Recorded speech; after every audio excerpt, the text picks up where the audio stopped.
Hi everyone. In today's reading in Luke 1:28, the angel Gabriel announced to Mary that she had found favour with God. What was it about Mary that caught the Lord's attention? Of all the women of Judah, why was this poor slip of a girl from the backwater town of Nazareth chosen for this momentous calling? One which would change the course of history, bringing salvation to the whole world. Now there's a task. Mary wasn't randomly chosen. More than just a womb was required to give birth to the Messiah.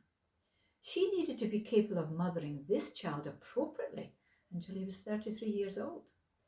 We know very little of the day-to-day mothering of Jesus, yet Mary just had to be a very wise mum. Those of us who are mums to sons know how difficult it is to know when to take your hands off your son's life and allow him to lead his own.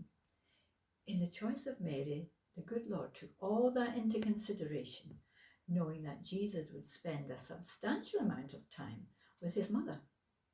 So, what qualities did she possess? Firstly, she was a woman of faith. At the announcement, yes, she did tremble, she was confused, disturbed, and yes, she did raise a query. How can this be? But she trusted God in it. She would, of course, be totally freaked out, but we do know what she didn't say. Yeah, man, I'll do it. I'll walk in the park. I'm the woman for the job. As she listens attentively to her detailed assignment from the divine messenger, she simply says, I'm the Lord's servant. And so secondly, she surrenders her will, indicating the condition of her heart, giving an insight into her character, a woman of incredible humility. We often talk about the pride of pregnancy, but to be carrying the Messiah, well, that's just on a different level. Can you just imagine the haughtiness, the feeling of self-importance, and my, oh my, these selfies? From her song it is clear she was also intelligent and insightful, knowing the scriptures and how.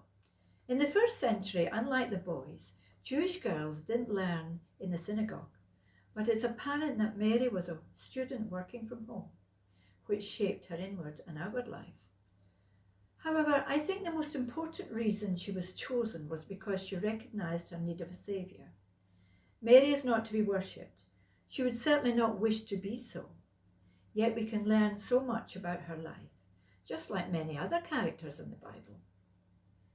Some people offer prayers to Mary and often use the expression, Mary full of grace, as if Mary is a source of grace. But in fact, she is not. Rather, she knew she needed God's grace. In embracing God's grace on a daily basis, she was able to carry out this unique and immensely challenging calling. And so it is with us.